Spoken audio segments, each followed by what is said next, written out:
조선의 왕세자는 두세 살 때부터 조기 교육을 받았다.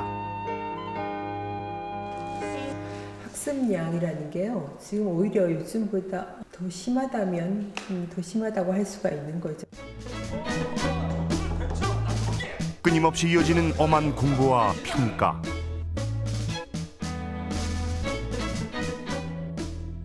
매달 빠짐없이 치러야 하는 시험.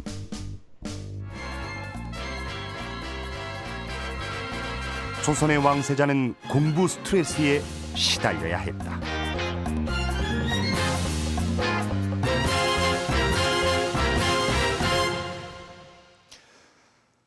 조선의 왕세자들은 전통적으로 조기 교육을 받았습니다. 보통 5살이 되면 본격적으로 공부를 시작했죠. 기록에 따르면 사도세자는 3살, 정조는 4살 때부터 공부를 시작합니다. 뿐만 아니라 한 달에 2번씩은 학습 수준을 평가하는 그 엄격한 시험을 치러야만 했습니다. 언뜻 보면 학원 공부에 시달리고 각종 시험 준비에 매달리는 요즘 학생들과 큰 차이가 없어 보이기도 합니다. 왕세자는 조선의 최고 지도자로 성장할 사람입니다. 만약 교육이 잘못된다면 조선의 미래는 심각한 위기에 처할 수밖에 없습니다. 당연히 왕세자의 교육은 당대 조선 최고의 스승과 교육 환경이 제공되는 엘리트 교육이었습니다. 자, 그렇다면 조선의 왕세자는 구체적으로 어떤 교육을 받았을까요? 또 오늘날의 교육과는 어떻게 달랐을까요? 그리고 그 교육에서 오늘날 우린 무엇을 배울 수 있을까요?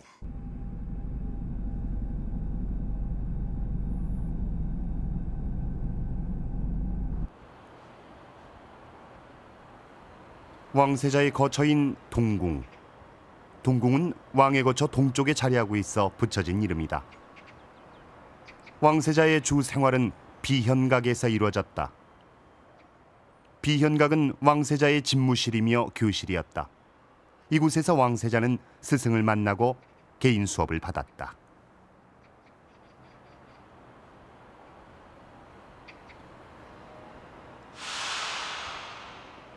동궁 앞엔 넓은 빈터가 있다. 이곳엔 왕세자의 공부를 전담하는 관청이 있었다. 지금은 빈 공간으로 남아있지만 조선시대에는 왕세자의 교육을 담당하던 시강원의 관리들이 머무르던 춘방이라고 하는 건물이 있던 곳입니다. 왕세자의 교육을 담당했던 관리들이 근무하던 관청을 시강원이라 했다. 시강원의 관리는 바로 왕세자의 스승이었다. 왕세자 한 사람만을 위한 특별 교육기관, 동궁은 작은 학교였다.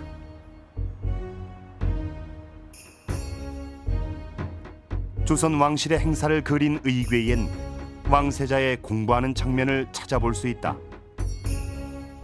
왕세자 한 사람을 가르치기 위해 20명이 넘는 스승이 동원됐다. 당연히 이제 학문적으로 굉장히 높으신 분들, 또 인망이 좋은 분들, 그러니까 이제 주변으로부터 좋은 평가를 받는 분들이 스승을 하는 게 당연하고요. 왕세자의 스승은 학문과 인품이 높은 당대 최고 실력자들을 뽑았다.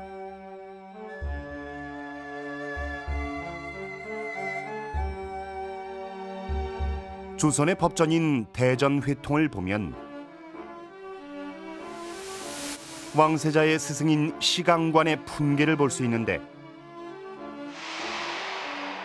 사는 영의정, 그 다음 부는 좌의정 또는 우의정이 맡았다. 가장 높은 관리가 왕세자의 스승이었다.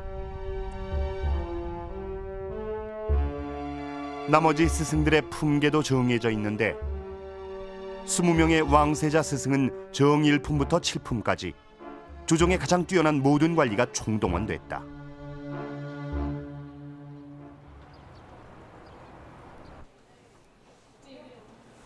그렇다면 스승들은 왕세자를 어떻게 공부시켰을까? 동궁일기엔 왕세자의 일상이 꼼꼼히 기록돼 있다. 소현세자 동궁일기엔 왕세자가 어떻게 공부했는지 세세하게 적혀 있다. 왕세자의 아침 수업 시간을 조강이라 했는데 오전 7시부터 9시까지 2시간 공부했다.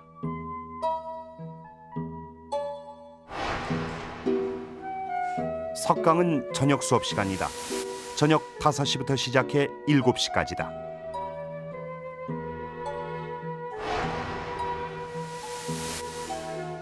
야대는 야간에 하는 보충 수업을 말한다. 아침, 점심, 저녁 수업은 물론 야간 보충 수업까지 받을 경우 하루에 7시간 이상 수업을 받게 된다. 조선의 왕세자는 24시간 언제라도 교육을 받을 수 있는 시스템 속에 성장했다. 시강원 관원들이 항상 세자의 생활 공간에 같이 있었어요. 그러니까 상번과 하번이 보통 저녁 때 입직을 하거든요. 그러면 저녁 때부터 그 다음 날 다른 관원이 와서 교대할 때까지 계속 있는 거니까 세자는 언제나 훌륭한 스승님과 그러니까 생활의 모든 거를 같이 한 거죠. 왕세자는 매달 시험을 피할 수 없었다. 한 달에 2번 왕세자는 20명의 스승들이 전부 모인 자리 앞에서 배운 내용을 평가받아야 했다.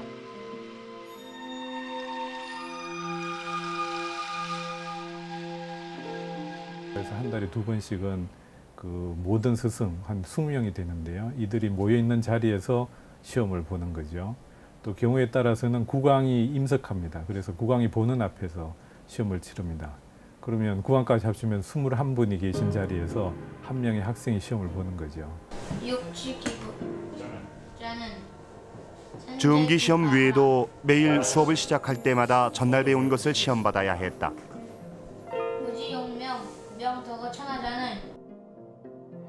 시험 때문에 웃지 못할 일도 벌어졌다. 사도세자의 시험 평가 때문에 벌어진 일이었다. 사도세자가 경전을 외우자 고민하던 스승은 통자 점수를 주었다. 통은 무슨 뜻일까? 강경패는 시험을 평가할 때 사용했던 성적표다. 통, 약, 조, 불, 방외란 글자가 새겨져 있다. 가장 높은 점수는 통이다.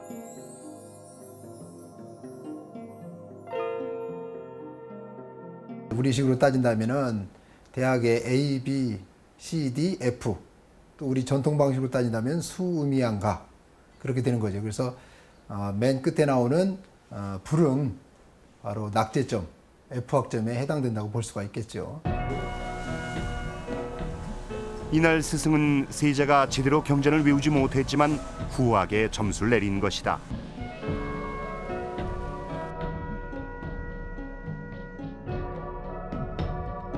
장차 국왕이 될 존귀한 지위에 있는 분이죠. 그러니까 그 학생을 가르치는 스승으로서도 이제 상당히 긴장을 할 수밖에 없는데 또 설령 좀 잘 대답을 못했다 하더라도 좋은 성적을 주는 경우가 있었던 것 같습니다. 근데 그런 경우 이제 왕이 직접 목격을 하거나 또는 그런 보고를 받았을 경우에 왕은 또 스승을 나무라죠. 시험 점수를 조작했다는 이유로 사도세자의 스승은 중벌에 처해졌다. 이처럼 왕세자 교육은 엄격하고 철저하게 이루어졌다. 왕세자 단 한 사람을 교육시키기 위해 영의정을 포함한 20명이 넘는 당대 최고의 지식인이 동원됐습니다. 스승들은 비록 세자라고 할지라도 학습이 부진하면 가차없이 꾸짖었습니다. 소현세자의 동궁일기를 보면 세자가 공부 때문에 스승에게 야단을 맞는 대목을 심심치 않게 볼 수 있습니다. 소위 유목자, 지위, 불착심, 이연야. 눈을 이리저리 돌리는 것은 마음을 다잡지 못해서 그러는 것입니다. 수업 시간에 공부에 집중하지 못하고 산만하게 굴자 스승이 따끔하게 꾸짖으며 하는 말입니다. 왕세자는 방학도 없었습니다. 왕실의 큰 행사나 제사가 있을 때 또 몸이 아플 때에만 수업을 쉴 수가 있었습니다. 여기서 한 가지 의문이 생깁니다. 왕세자는 매일 스승에게서 1:1의 교육을 받았는데요. 이들 스승들은 왕세자를 어떤 방법으로 공부시켰을까요? 혹시 오늘날에도 유용한 학습법이 있는 것은 아닐까요?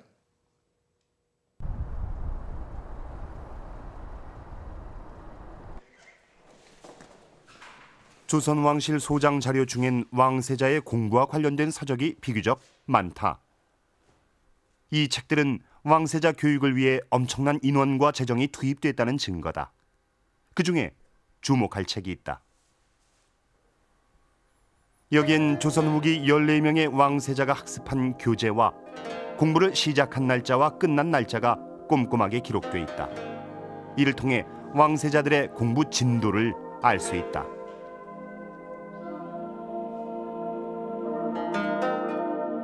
공부를 가장 빨리 시작한 왕세자는 사도세자. 다음이 4살 사도세자의 아들 정조다.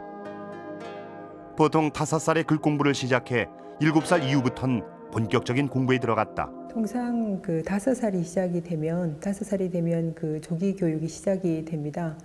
5살 되면 강학창이라는 조기 교육 기관이 별도로 설치가 되거든요. 그때부터 이제 초학 교재, 그러니까 소학이나 효경과 같은 것을 공부를 하다가 그 진도가 맞춰지면 그다음에 사서 삼경 순으로 가는 겁니다.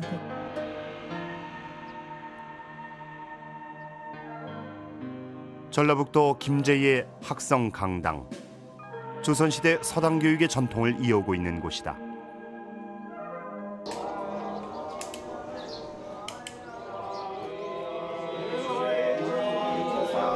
공부하는 학생들이 서로 경쟁하듯 큰 소리로 글을 외우고 있다. 암기는 전통교육의 중요한 학습법이다.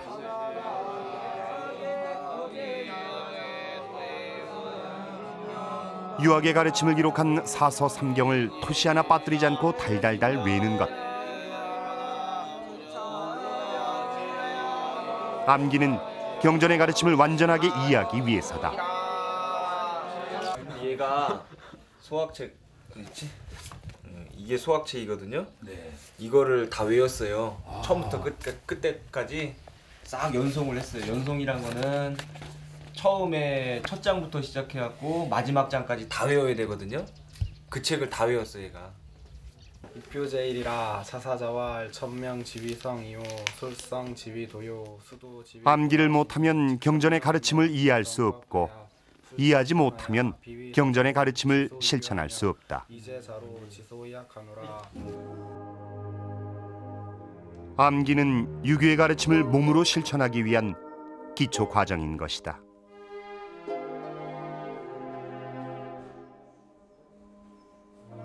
이쪽에는 책 한 권을 마쳤다, 나는 띄었다 이제 그렇게 표현을 하는데, 그러면 처음 시작부터 끝까지 토시 하나 안 틀리고 완벽히 완성을 해내 외워야만 그 책을 마쳤다라고 표현을 하지요. 외워야만이 혼자 물리가 터져서 책을 볼 수도 있고 또 깊이 있는 내용을 이해할 수도 있기 때문에. 소현세자 동궁일기를 보면 여러 차례 스승이 왕세자에게 반복 암기학습을 강조하고 있다. 신수즉 30편, 전수즉 20편이야. 유알. 배운 내용을 하루에 몇 번씩 읽으십니까? 새로 배운 것은 30번, 전에 배운 것은 20번 읽습니다. 선비들은 보통 100번을 읽습니다. 새로 배운 것은 60번, 전에 배운 건 40번 읽으십시오.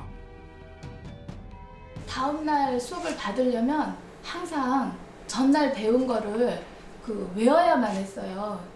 그러려면 외우려면 최소한 30번 이상, 뭐 길게는 뭐 60번 이런 정도 외우고 또 뜻풀이도 선생님 앞에서 해야 됐거든요. 그러니까 그거를 시간으로는 추정할 수는 없지만 하여튼 수업 외에 많은 시간을 공부에 할애를 했죠. 학생이 얼마나 잘 외우는지 시험을 보는 전통 도구도 있다. 이 대나무 조각과 나무통은 일종의 시험지다. 대나무 조각엔 경전의 글귀나 시의 운자가 쓰여 있는데 이를 생이라고 한다. 이것으로 어떻게 암기 시험을 봤을까?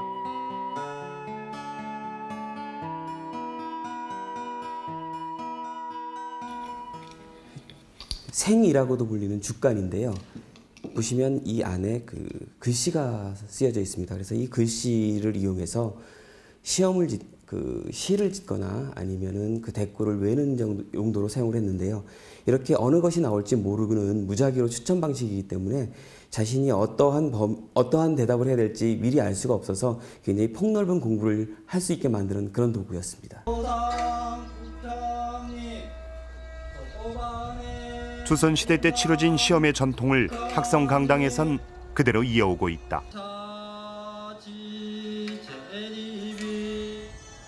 시험 보기 앞서 학생들은 스승 앞에서 예를 먼저 올린다.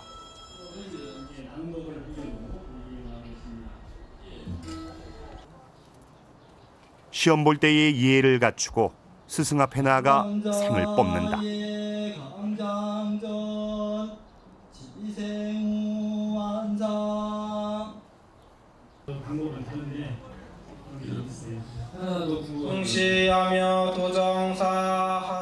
경전의 어느 부분이 나올지 모르기 때문에 책을 통째로 외워야만 한다. 시험 범위가 없는 시험을 보는 셈이다.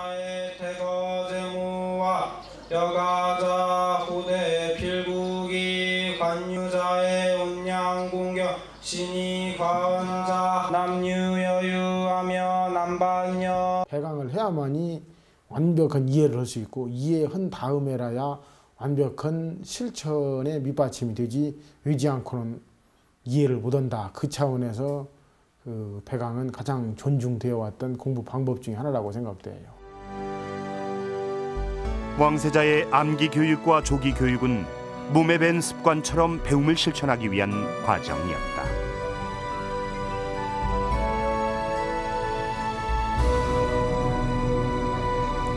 왕세자 교육은 기본적으로 경전을 보지 않고 전부 외우는 배강을 기본으로 했습니다.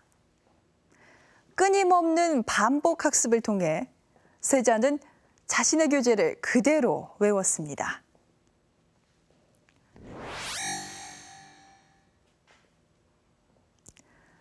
네, 조선왕조 실록에 보면 영조가 장차 정조가 될 어린 세손의 공부 방법을 명하는 장면이 있습니다. 글을 다독하는 것이 중요하다. 내가 일찍이 소학을 100여 번 읽었기 때문에 지금도 기억하여 외울 수 있다. 그렇다면 조금 이상하지 않습니까?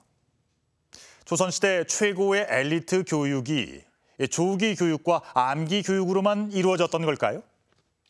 최고 지도자로서 당연히 갖춰야 할 기본적인 품성이랄까, 인격은 어떤 교육을 통해서 만들어진 걸까요?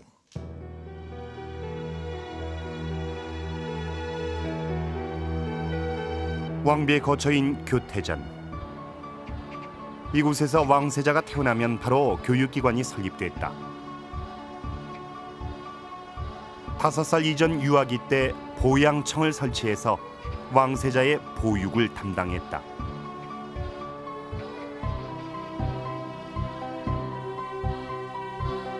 보양은 말 그대로 보조하고 기른다는 뜻이다. 보양청은 왕세자 한 명을 위한 보육기관이었다.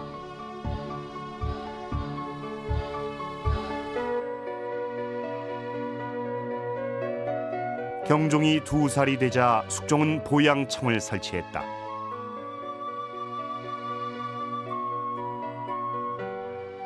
비록 어리지만 옷 입고 밥 먹을 때 스승이 둘러보는 것만으로도 교육이 된다는 것이다.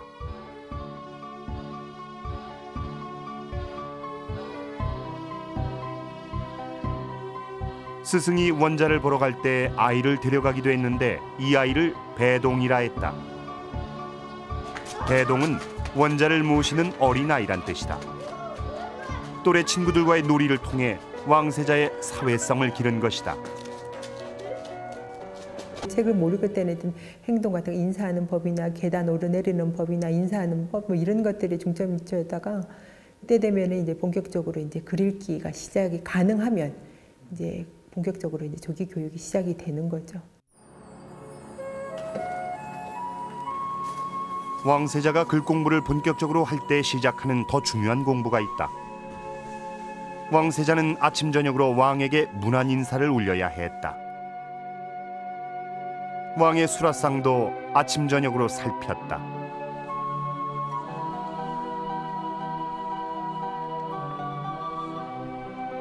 왕이 아플 때 약도 먼저 맛보고 왕에게 올렸다. 효를 실천하는 공부를 한 것이다.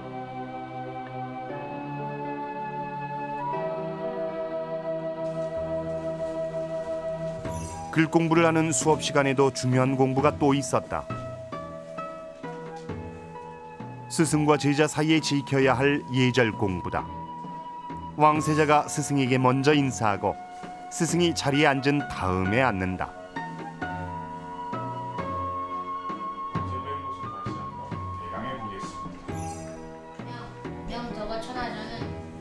바른 몸가짐을 갖춘 다음에 지식을 습득한다는 교육 철학의 실천이었다.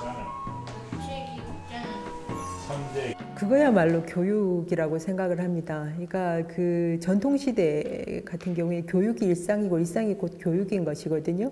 그러니까 특히 그런 것들은 그 효와 관련이 되어 있지 않습니까? 그러니까 전통사회에서 어떤 교육에 있어서 모든 행동의 가장 근본이 되는 게 바로 이 효란 말입니다. 근데 그런 어떤 기본적인 것, 먼저 인성적인 것, 인성교육, 인격교육을 먼저 강조를 하고 그 다음에 어떤 그런 교육이 이루어지는 것인데요.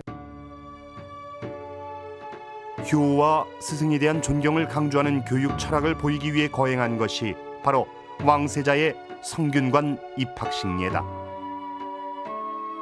효명세자가 입학식을 치르기 위해 궁궐에서 나와 성균관으로 향하는 장면이다.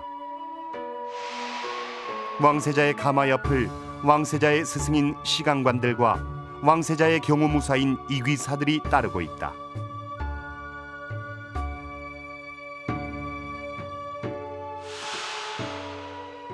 이들은 성균관에 이르면 안에 못 들어가고 문 밖에서 기다려야 했다. 그 이유가 뭘까?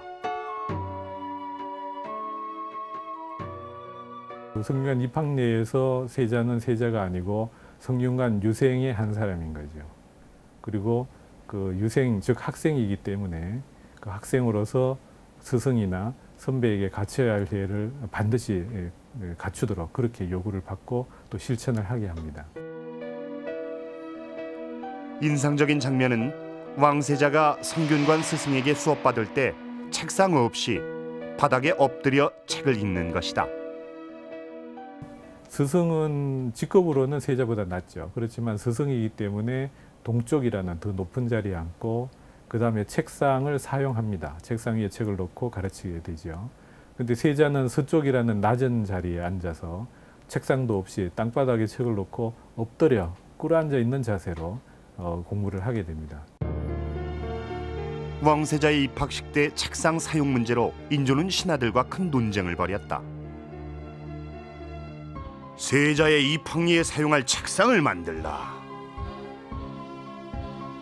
하지만 신하들은 반대했고 인조는 결국 신하들의 뜻을 따라 책상을 만들지 않았다. 왕세자의 스승에 대한 예우는 각별했습니다. 1535년 중종이 세자의 스승들을 모아 경복궁에서 잔치를 베풀었습니다. 네, 이날 잔치에는 총 39명의 스승이 참석했는데요. 이 무릎을 꿇고 임금이 내린 술잔을 받는 신하의 모습이 보입니다. 그런데 여기에 보면 술에 흠뻑 취해 있는 사람이 보이는데요. 이 몸을 제대로 가누지 못하고 부축받는 사람들도 여기저기 보입니다. 조선시대에 신하가 왕 앞에서 술 취한 자세로 있다는 것은 보통 땐 상상도 할 수 없는 일이었습니다. 하지만 이날만큼은 왕세자의 스승으로서 예우를 하며 특혜를 베풀었습니다. 왕세자는 끊임없는 공부를 통해서 지식과 인격이 균형을 이룬 사람으로 성장해야 했습니다. 그런데 만약 왕세자가 이러한 자질이 모자란다면 어떤 일이 벌어졌을까요? 태종이 즉위한 지 18년 되던 해, 조정을 뒤흔드는 상소가 있었다.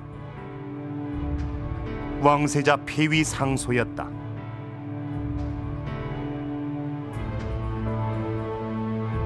그것은 건국 초기의 불안한 정국을 소용돌이로 모으는 위험한 일이었다.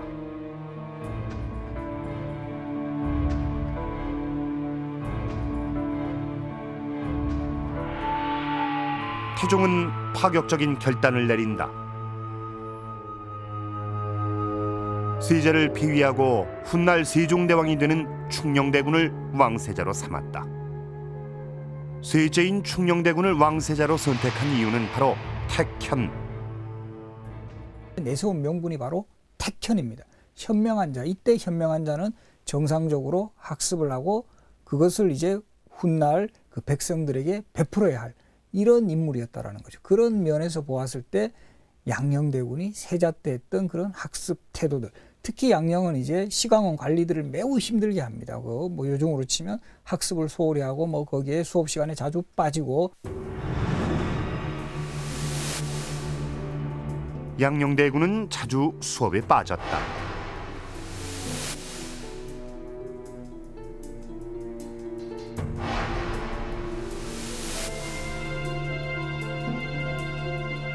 급기야 도에 지나치는 방탕한 행동으로 파란을 일으켰다.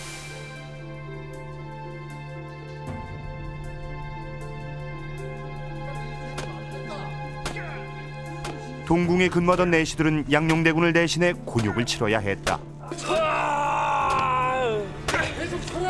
이것이 어찌 소인의 죄이옵니까? 공부하지 않는 왕세자의 죄를 내시에게 물은 것이다. 학습에도 문제가 있었다. 양녕대군은 활쏘기를 좋아했다. 글을 읽기보다는 무예를 즐겼다.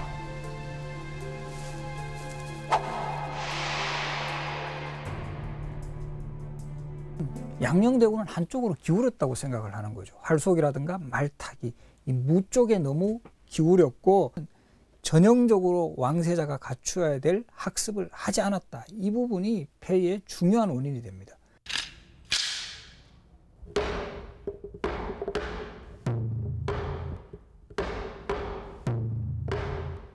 조선의 역대 왕과 왕비의 신주를 모신 종묘에 제사를 올릴 때 사용했던 종묘 제리야. 수많은 악기들이 빚어내는 음률이 제리를 더욱 장엄하게 해준다.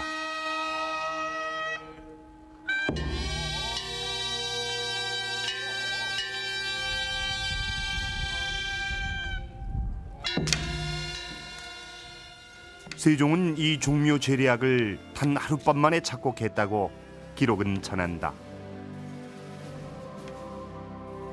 세종은 학문뿐만 아니라 예술에도 고루 능한 왕이었다. 예능인으로서의 세종이라는 점도 상당히 강조되어야 할 부분입니다. 그렇기 때문에 세종은 정말 작곡가 수준으로 음악을 이렇게 또 만들었기도 했고 또 뭐 과학기구의 발명은 너무나도 그 유명한 이야기들이고 또 여기에 대해서 또 세종은 또 보면 그 궁궐에서 아주 그 기마격구라 그래가지고 당시 이제 그 왕족들이 즐기던 뭐 요즘으로 치면 스포츠죠. 이런 것도 즐겼던. 그래서 지와 덕과 체 이런 것들을 모두 겸비했던 그런 그 인물이라고 생각을 합니다.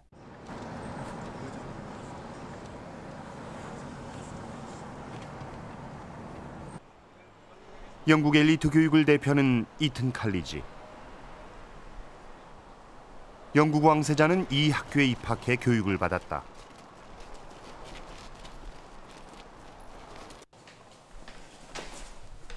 (500년이) 넘는 역사와 전통이 학교 곳곳에 흐르고 있다. 18명의 영국 수상이 이 학교에서 배출됐다. 졸업생 대부분도 영국 사회 전반에서 지도자로 두각을 나타냈다.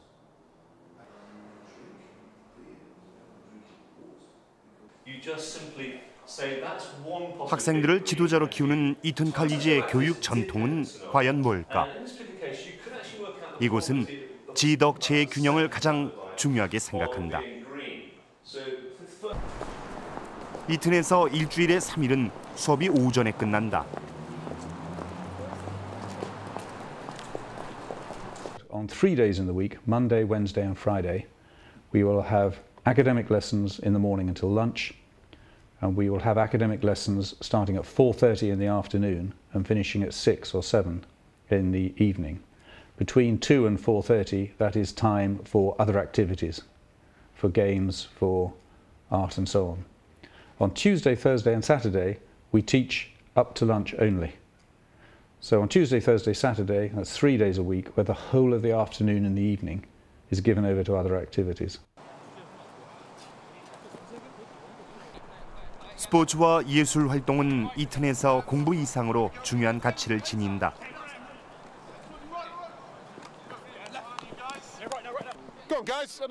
학문에만 치우치지 않고 다양한 활동을 통해서 지식과 인격을 두루 갖춘 지도자를 양성하는 것.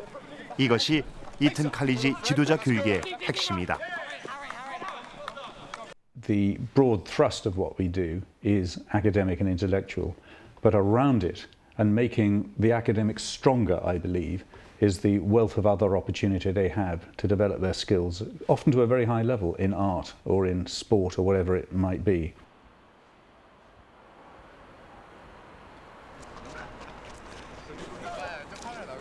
글로벌 지도자를 꿈꾸는 영재들이 모인 민족사관 고등학교.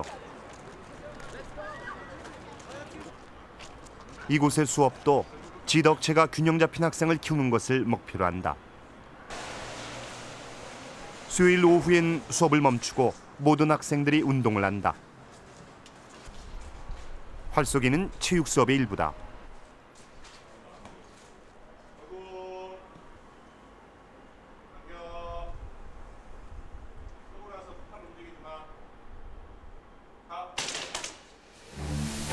학생들은 공부, 예술, 체육을 포함한 6가지 분야에서 능력을 키워야 한다. 독서, 심신수련, 외국어, 예술, 봉사, 고전. 이 학교에선 이것을 민족 육품제란다.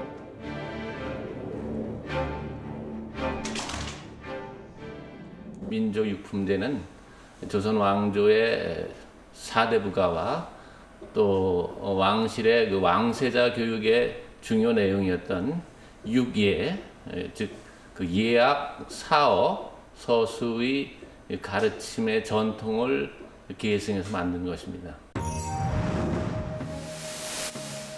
실제로 조선왕조 실록을 찾아보면 육예란 말이 나온다. 세자가 육예에 통달했다는 기록도 찾아볼 수 있다. 육예란 과연 뭘까?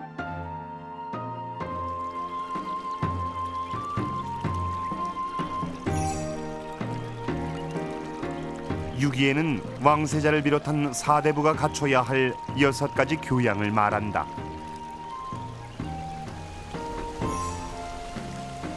예는 예절이며 악은 음악이다. 산은 활쏘기, 어는 말타기, 서는 글쓰기며 수는 수학을 말한다.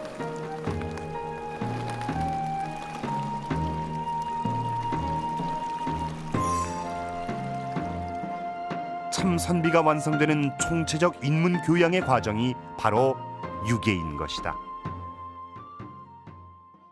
지덕체로도 이용될 수 있고 실용학문, 현실적으로 바로 쓰여질 수 있는 학문, 또 현실적으로 살아가는 이 현상학문의 실체는 육례로서 표현될 수 있지요. 그래서 아까 말씀하신 대로 그 지덕체라고 해도 크게 과언은 아니지요. 지도자가 갖춰야 할 지덕체 교양을 균형적으로 다 갖춘 인물이 세종이었다. 세종은 조선 전기 학문, 예술, 국방의 최전성기를 이끌었다. 결국 과거와 현재, 동양과 서양을 가리지 않고 지도자가 갖춰야 할 자질은 같았습니다. 조선의 육례, 요즘 말로 지덕체가 균형 잡힌 사람이 되어야만 하는 것이죠. 양녕대군의 균형이 무너졌다고 판단을 한 태종은 과감하게 세자를 충령으로 교체했고, 이 충녕대군은 조선 최고의 정치, 문화, 그리고 군사적인 전성기를 이끌었던 것입니다. 조선 후기에도 이와 비슷한 일이 발생하는데요. 바로 사도세자의 경우였습니다.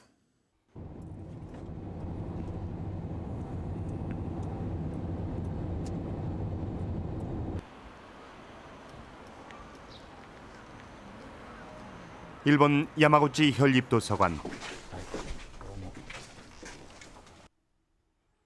11권의 서첩들, 영조부터 정조 때까지 3대 이르는 어필 서한집이다. 이 서첩들 속에선 사도세자의 편지도 발견됐다. 사도세자의 친필 편지는 모두 26통, 대부분 장인 앞으로 보낸 것들이다. 진하고 힘있는 필체가 보이는 반면 흐릿하거나 고쳐 쓴 흔적들도 보인다. 사도세자의 숨결이 그대로 묻어나 있다.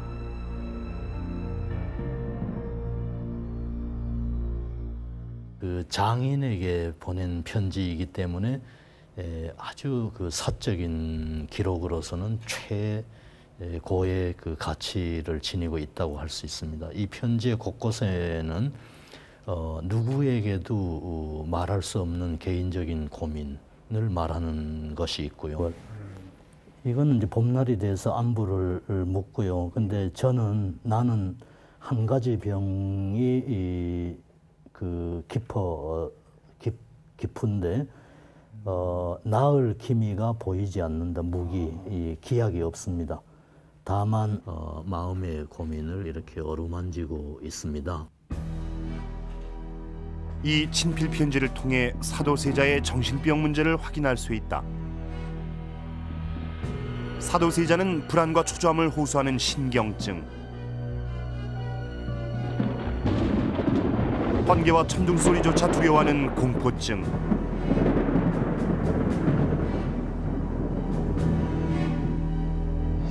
그리고 옷을 제대로 입지 못하는 강박증을 가지고 있었다고 한다.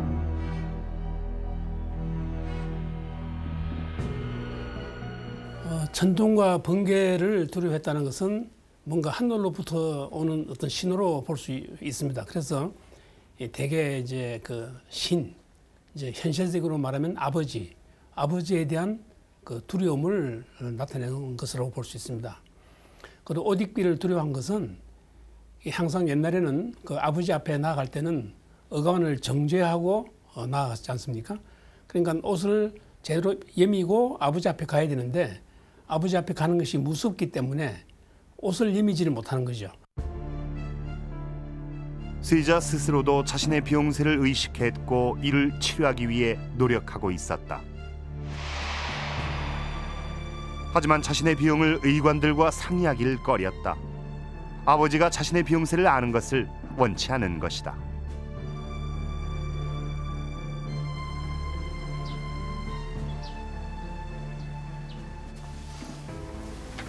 사도세자는 영조에게 소중한 아들이었다.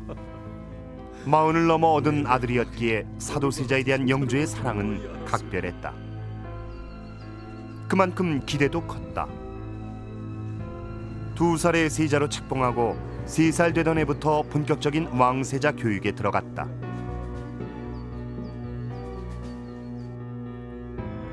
열성조 개강 책자 차제는 조선 후기 왕세자들이 학습한 교재와 진도를 기록해 놓은 책이다.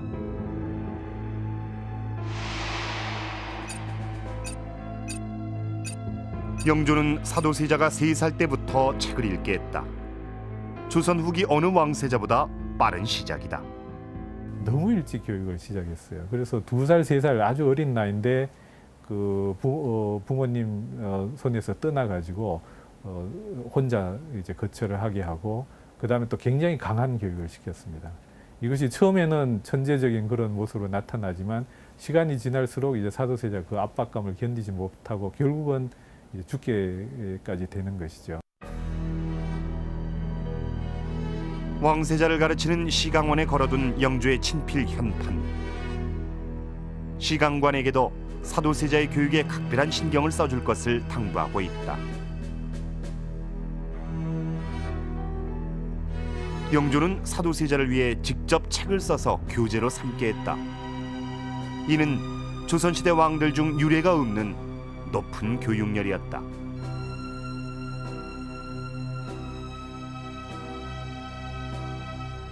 그 왕이 그 계승자들의 교육 과정은 일단 서영관들이 어느 정도 진도 나가는 것들 임금에게 얘기를 하고, 그리고 그 교육 과정에 있어서 이제 그 다음 단계는 어떤 책을 하겠습니다 얘기를 하면 왕이 이제 대부분은 그렇게 해라라고 이렇게 얘기하면 이제 그 다음 순서가 나가는데, 영조 같은 경우에는 본인이 직접 진도를 어떻게 하고 교육 방법은 어떻게 하라라는 구체적인 내용까지 이렇게 지적을 합니다.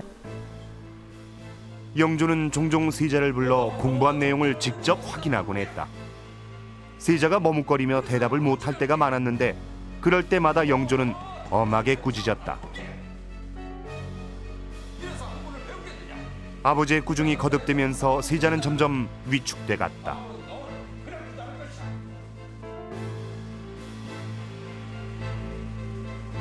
사도세자에게 아버지는 무섭고 두려운 공포의 존재로 비칠 뿐이었다.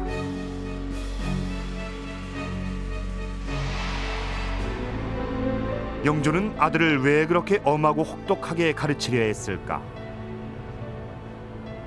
영조의 어머니 숙빈 최 씨는 궁에서 청소를 하던 무술이 출신이었다. 어머니의 천한 신부는 영조에게 늘 콤플렉스였다.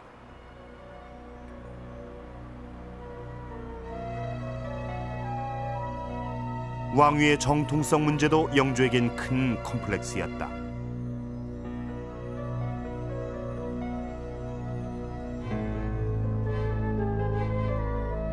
후사가 없었던 경종의 후계자로 영조가 선택된 것은 신하들의 강한 입김이 작용했기 때문이었다.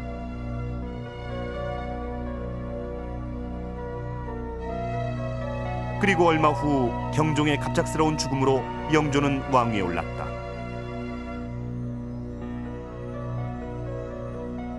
영조는 신하들이 만들어준 왕이었다. 즉위한 영조에겐 힘이 없었다.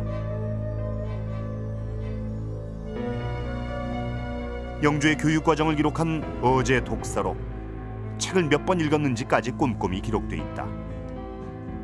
영조는 자신의 컴플렉스를 뛰어넘기 위해 공부에 매달렸다.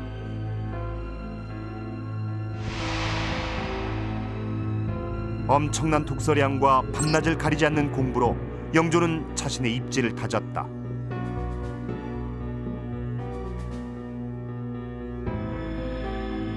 영조의 지적 수준은 신하들을 가르치는 수준에 이르렀다.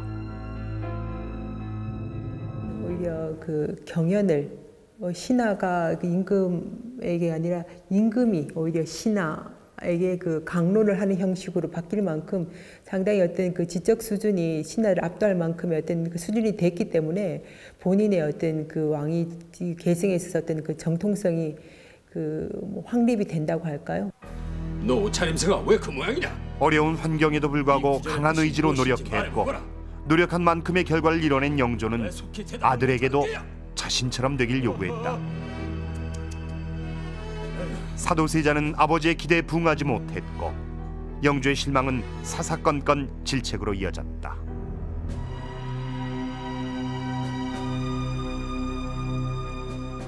영조는 그 자수성가한 성공한 사람이라고 볼 수 있거든요.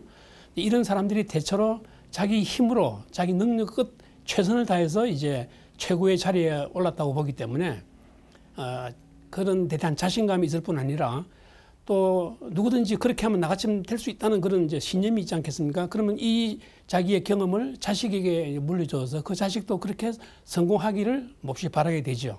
흔히 하는 말로 에이 못난 놈, 왜 너는 그렇게 못해? 나는 했는데. 이런 얘기를 하게 되면요, 그 아들한테는 아주 큰 부담이 되죠. 결코 표현할 수도 풀 수도 없었던 사도세자의 억눌린 감정은 공격적인 모습으로 표출되기 시작했다.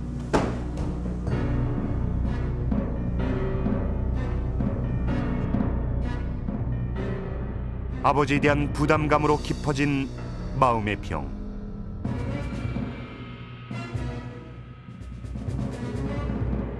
거기에 정치적인 모함까지 더해지면서 사도세자의 운명은 벼랑 끝으로 내몰렸다.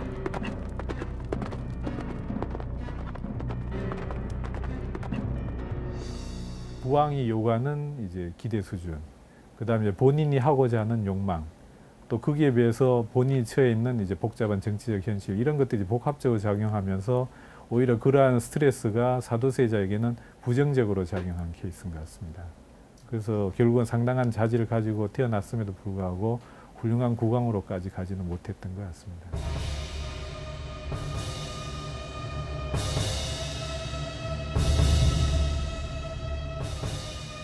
영조의 기대와 과도한 교육열은 사도세자를 죽음으로까지 몰아갔다.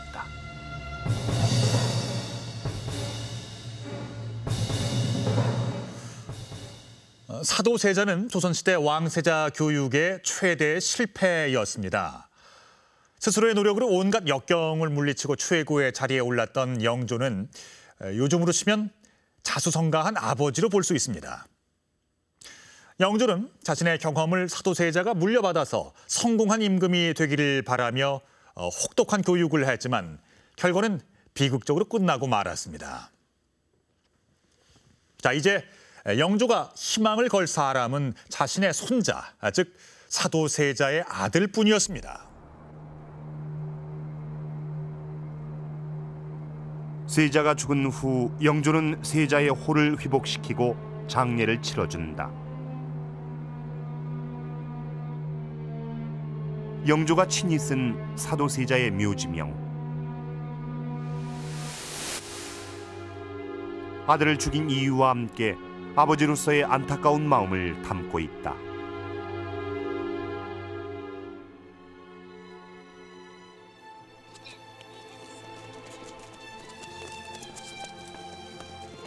영조는 손자인 정조에게는 아들에게 보여주지 못했던 사랑을 아낌없이 표현했다.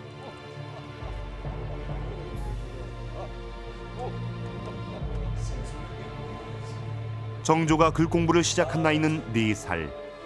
사도세자보다 1살 늦은 나이다.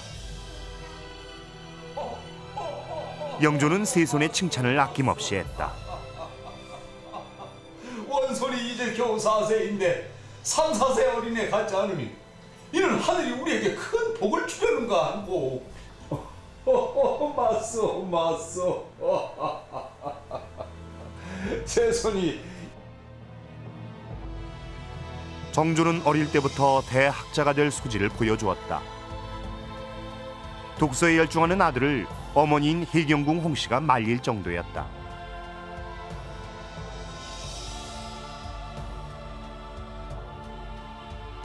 영민한 어린 세손을 영조는 자랑스러워했다.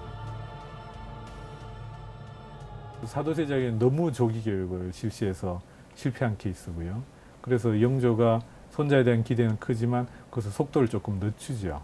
그리고 그러다 보니까 또 정조는 자질이 좋아서 충분히 그것을 따라오게 되고요. 그러다 보니까 이제 할아버지도 신이 난 거죠. 그래서 손자를 이제 훌륭한 국왕으로 키울 수 있게 되는 겁니다. 정조의 세손 시절 교육 과정에 있어 영조의 영향력은 절대적이었다. 구체적인 교육 방법과 진도까지 영조가 정했다.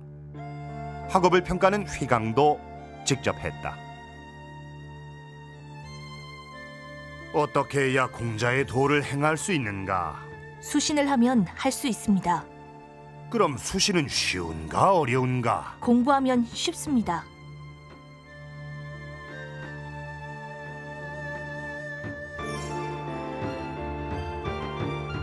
내용이 상당히 깊이 있게 이제 들어가는 거죠. 그리고 이제 단순히 이제 외우는 단계를 떠나서 그 신료들과 신료들과 서로 그 내용에 대해서 서로 이제 문답을 하게 됩니다. 그리고 질문을 하고 자기 생각을 얘기를 하게 되는 어떤 그런 단계에 접어들게 되는 거죠. 그래서 많이 신하들 앞에서 그 정조를 자랑을 하죠. 이렇게 아주 훌륭하다고. 영조는 아들 사도세자보다 손자인 정조에게 더 큰 기대를 걸게 된다. 사도세자를 죽음에 이르게 하는 영조의 선택에는 손자 정조라는 대안이 있었던 것 같습니다. 그 당시 이제 손자는 10살, 11살 이럴 때인데 이미 상당히 이제 학문적으로 뛰어났고 또 영조의 기대에도 상당히 부응하는 그런 이제 손자가 있었으니까 사도세자가 제거되더라도 그 손자에 의해서 충분히 그 계승이 될 것이다, 이런 판단은 있었던 거로 이해를 합니다. 뒤주에 갇혀 죽어야만 했던 정조의 아버지 사도세자.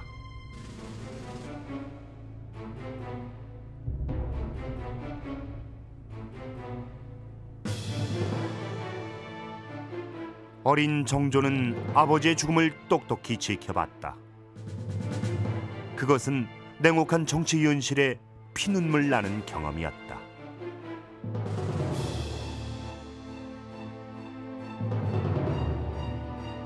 정조가 남긴 조년각 일기.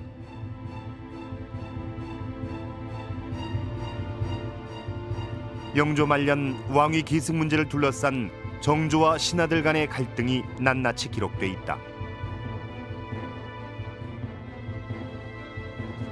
세손에게 왕위를 물려줄 뜻을 밝힌 왕명까지 거부될 정도로 신하들의 오만과 위세는 극에 달해 있었다. 신하들은 세손을 그들 손안의 물건쯤으로 여기며 끊임없이 위협했다.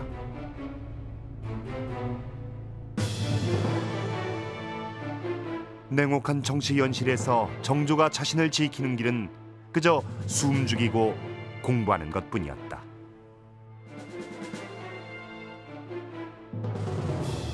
자기 주변에 이제 사도세자를 죽인 세력들, 소위 말해서 이제 정적이라고 할 수 있는 그런 사람들이 둘러싸여 있는 상태에서 성장을 하게 됩니다. 그러니까 본인이 타고난 자질도 학문에 관심이 많았지만 공부 이외에는 달리 할 것이 없었어요. 왜냐하면 조금이라도 이상한 행동을 하면 그것이 이제 부정적인 뉴스가 되어가지고 이제 영족에 전달이 되고 그것이 자기에게 다시 위해로 가해질 그런 상황이었거든요. 그러니까 정조에게는 공부를 열심히 하는 것 이외에 다른 선택의 여지가 없었습니다.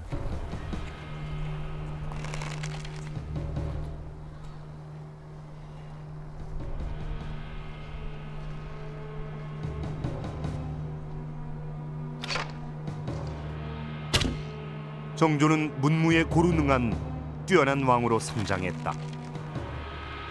신궁이라 불릴 정도로 활쏘기에 능했다.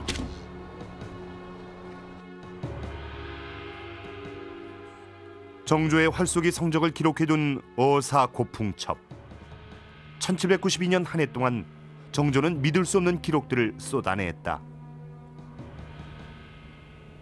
요 고풍을 보시면 정조대왕께서 얼마나 그 활을 잘 쏘셨는지를 아실 수가 있습니다. 일수는 5발을 얘기하는데 그 5발씩 10번을 쏘셨습니다. 10번을 쏘셨는데 10순까지 거의 다 맞추셨습니다. 근데 마지막에 10순에서 4중인데 이것은 한 발을 쏘시지를 않은 겁니다. 왜냐하면은 임금은 신하에게 겸양의 미덕을 보여줘야 된다는 그런 예가 있기 때문에 한 발은 쏘시지를 않은 겁니다. 정조는 신하들을 불러놓고 무예를 시험하고 직접 가르치기도 했다. 무로서 신하를 제압하려는 의도였다.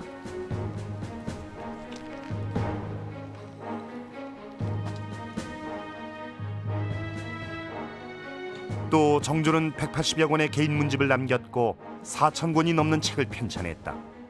그의 학문은 당대 최고 수준이었다. 이제 군사라는 단어를 저는 씁니다만 임금군자의 스승사자, 정치적인 지도자인 동시에 학문적인 스승이 되고 싶어하는 것이 조선시대 국왕의 이상적인 모습이거든요. 근데 실제로 그걸 이제 실천하려고 했던 사람이 영조였던 것 같고요. 그다음 정조에 와서는 또 실제로 상당히 실현이 되었던 것으로 이해가 됩니다.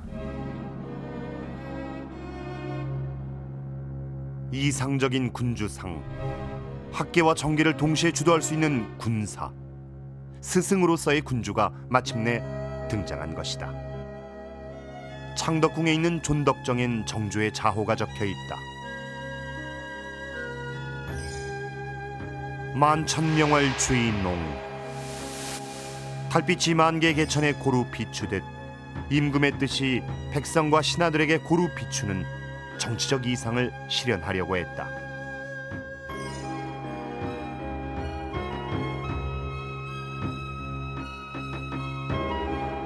그것은 바로 조선시대 왕세자 교육이 가고자 했던 길이었다.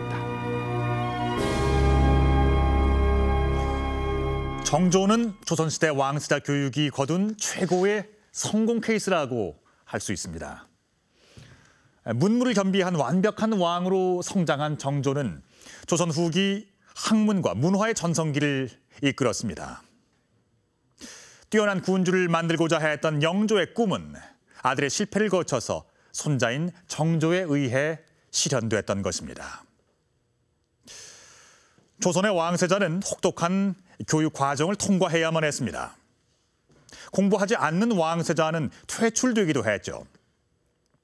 아침부터 밤까지 끊임없이 공부를 해야 했고 철저한 행동 교육도 받았습니다. 일상이 교육이고 교육이 곧 일상이었던 셈이죠. 조선은 500년 동안이나 번성했던 나라였습니다. 그리고 그 이면엔 바로 이런 조선의 왕세자 교육 시스템이 버티고 있었습니다.